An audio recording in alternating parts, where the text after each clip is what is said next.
clean because it's just, white clothes and Oh my goodness. and a It ball. takes time. It takes time. It takes effort. But I also definitely want to get into what you guys do as well. I haven't had the pleasure of being able to work with you. I know the show has so many different characters, so I'm very honored to be up here. I'm just curious. I want to get to know you guys a little bit better. I know some of the folks maybe know your voice, but they don't know your backstory as much. I'm curious, how did you guys get into the idea of even voice acting? Was there stage performances before? Sure. I think both of our stories are fairly similar. I've been a stage actor and director for 30 years, and I was directing a show, and some of my fellow actors were doing anime, and it was just something I wanted to try as like a bucket list thing, just off a lark. And I went and did it, and then ended up getting this role, which is kind of like winning the lottery. Oh, yeah. I've been a stage actor. I was a stage kid. I studied acting all through high school and in college, and then I went to film school, and I've been a video editor as long as I've been a voice actor. So I've been in communications and theater ever since I was a kid. I love both of them. But I was doing voices since I was a kid. I imitated all my teachers and got in trouble and stuff like that, and celebrities and stuff like that, and cartoon characters and all that. So I started doing commercials out of college and started doing anime in the late 90s when anime was just a little nerd in the corner, Nobody was into it. You got thrown in your locker if you liked anime in the late 90s. It was on VHS. We had printed scripts in the studio. Can you believe it? Nothing was on computer. Nobody was editing anything on their phones or no internet. So it was all at the very birth of it. And we kind of got in on the ground floor. A lot of Houston actors, and you're one of the same, right? We all got in. Yeah. And I got into One Piece. I've been recording Mihawk since 2007. So it's been 18 years. Yeah, since we've been recording him. Yeah, it's been 10 years for Jinbei. Since Funimation picked up the One Piece license from 4Kids. What's really cool about One Piece is that One Piece, for a little while, from what I understand, there was even a consideration that they would stop dubbing it a few years ago because no one was into it, no one was watching it. It wasn't a big thing it is today. But then the pandemic hit, and people were on lockdown, and they started binging One Piece. And so we got all these new fans. And then Netflix said, let's do a live action. And we were like, please be good. It was a smash hit, and now it's huge. One Piece is enormous, and so we're all real excited about that. We're very grateful for that. But isn't that weird how something you just kind of do is like, oh yeah, I'm doing this little gig, and then but I auditioned to be a voice actor at ADV Films, which is now Sentai, back in the late '90s, and just started doing more and more gigs. And then I met Mike McFarlane, who plays Buggy, and he was directing One Piece and writing for it and all this great stuff. He cast me as Mihawk. I didn't do an audition. He just said, come up to Fort Worth, I got a role for you. And I was like, all right. And I walk in and I see Mihawk. I'm like, what does this guy sound like? I don't know what's going to happen. And we came up with a voice for him because I'd just seen a Harry Potter film, and I thought about Professor Snape. And I thought about how intimidating he is, and I just took away the British and kept it very sly like that, and I just kind of morphed into that la-di-da kind of, I don't care what happens, I'm a badass, goodbye. And that's his voice, and that's what it's going to be stuck in your head now every time you hear it. You're going to see Snape. I love that you guys have your feet in so many different camps. I was curious to something you said earlier, Daniel. Do you prefer being directed or directing? Are you able to separate yourself from that craft easily, or are you back there going? Yeah, it's two totally different animals. When you direct, though, you have to answer a lot of questions, and it's way more labor intensive. I kind of like being directed. It's just easier. Yeah. Would you say the same thing goes for video editing? Are you ever watching an episode going, I would have probably done that a little differently? I don't think about the editing, so to speak, in anime because things are paced and cut very well in an anime. It's very different from TV or film or corporate video or things like that, where you have a little more freedom to kind of cut between different. Because there's not, when you edit a video or a film, you shoot a lot of footage that you don't include. But the anime is done very specifically too.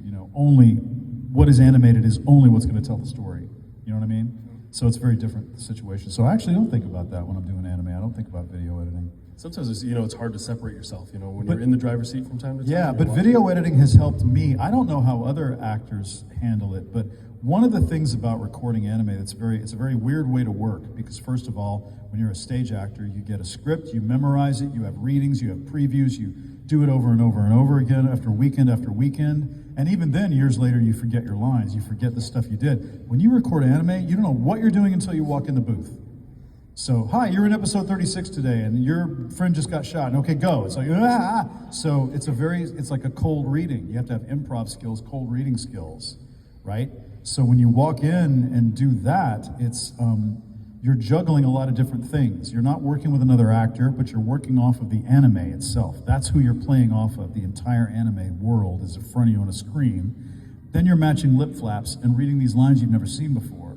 So what has helped me a lot as a video editor is to know video timing, you know, and be able, and I'm a drummer and I have rhythm and stuff like that. So timing for me is easy. I don't know how other actors do it, how well it comes to them or what skills they have that help, but that's the stuff that helps me in the studio.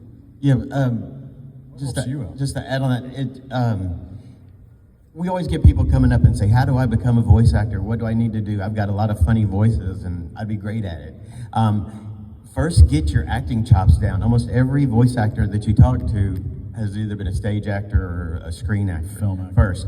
And once you get all of that and you do it enough, it becomes second nature. So when you do go in the booth and you see things that are just thrown up in front of you, you can immediately read in your head the type of weather, if you're out of breath, you know, all these different things that fall into play. And so if you are interested in becoming a voice actor, totally recommend doing any kind of theater that you can, community theater, college, whatever, church, anything. Just get your chops down first in the acting. Anything, what gets your confidence up too, as an actor. The more confident you are as an actor, the more personally and professionally confident you are walking in there. Hey, I can do this. It's not just I can do a voice, but I can also be directable. If that director says, hey, that's good, but can you dial it down this way and give me more emotion right here, and then be more, you can just go, yeah, I got that, I can do that. You want that? I got that too. That's what a professional does, right? You got to be professional about it. You got to have real professional skills, and the more experience you have as an actor, the more honed those skills are. I think that's what you're getting at, right? So that's definitely true. I'm glad you guys brought up the professionalism, because I know with the whole realm of voice acting, there comes a lot of rejection. There's one in every, 40, 50 plus, auditions. How do you guys stay level-headed? I'm curious what your first experience was like. Just because this one didn't bite, I'm not giving up. Yeah, that's something you learn early on, is not to take things personally. Like, there's a lot of times where you might think you're perfect for the role, and there's somebody else that's better, and there might be 5 other people that are better. There's always someone better than you. Yeah. You're better than somebody else. Yeah, so, you just got to grow a thicker skin and move on to the next project and make yourself better. But yeah, you don't dwell on it or anything. Definitely. And I'm glad you also brought up the recording process earlier too. Would you say that you do a lot more studio work, or is it in-home recording work? It's more studio. Yeah, almost Now, what's interesting is during the pandemic, Funimation really stepped up, because after lockdown, I record Gentle Criminal in My Hero Academia, and I had 6 episodes in season 4. Thank you. And the first 3 were right before lockdown in March of 2020. The third 3 episodes, where he fought Deku and all that other stuff, were in my closet in my apartment in Houston, over the internet to Funimation. They shut the studio down, and then all the engineers had to take every single voice you heard in every anime episode for 1.5 to 2 years during the pandemic. They were all recorded in different places around the country in someone's closet. And it was a nightmare. And it was a nightmare, because the engineers had to then take it and make it all sound like it was coming from one studio, right? You were usually recording in one booth, one studio. It all sounds the same. The timbre is the same. The tone is the same. What am I thinking of? The space, right, is exactly the same. But it was all different, and the engineers had to make it all sound like that, and they did an incredible job. But for a while, everybody was recording remote. So we've learned to record remote, and that's had some real benefits, because now I can still record remote on some shows. But we used to have to drive to Fort Worth, 4 hours there, 4 hours back, get a hotel room, whatever, for however many episodes we were recording back in the day. And remote recording has changed that a lot, but it's mostly studio. Yeah, the only thing I record at home now is if there's an audition I'm interested in, to submit a tape or something.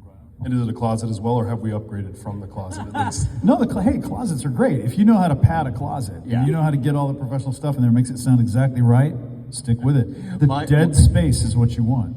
My studio is actually an old grow tent, if you know what that is. I padded it with moving blankets, and it's got a little computer in there, a light and everything. It's totally homemade. It looks like a little love fort. the ingenuity. I get to see it's great. all Whatever deadens the sound, there's all kinds of different ways to do it, but Yeah, because it'll pick up like air conditioning, or the gardeners, Or somebody will tell me, hey, we padded it, but the engineer will go, I can tell that your voice is bouncing off of whatever wood has not been covered by padding. So could you cover that corner? Could you cover this thing right here? And you just get it more and more dead. I don't know how to do it. And that goes to another thing, is that the engineers are the unsung heroes of anime. Yes. They make us all look really, really Yes, good. they are. It's a blessing and a curse because they can hear everything. That's You right. know, when I did some of my private recordings during COVID too, I didn't realize that one of my cats had a bell that I thought was dead, and as I was going through, I could hear the ever so slight faint, little jingles. But my friends are all like, "Oh no, we can't hear anything." I'm like, "No, I can." And now you guys kind of can too, and I bet it's just like a white noise sound that pierces through you. Right, yep. You bet. Awesome. I'd love to also open up let's hear some the questions here. So if you guys have any, please put your hands up in the air. I've got my roaming microphone coming around. I see one right up here with headphones, and then we'll bounce around. We definitely got time, but we'll get the headphones here in the blue first.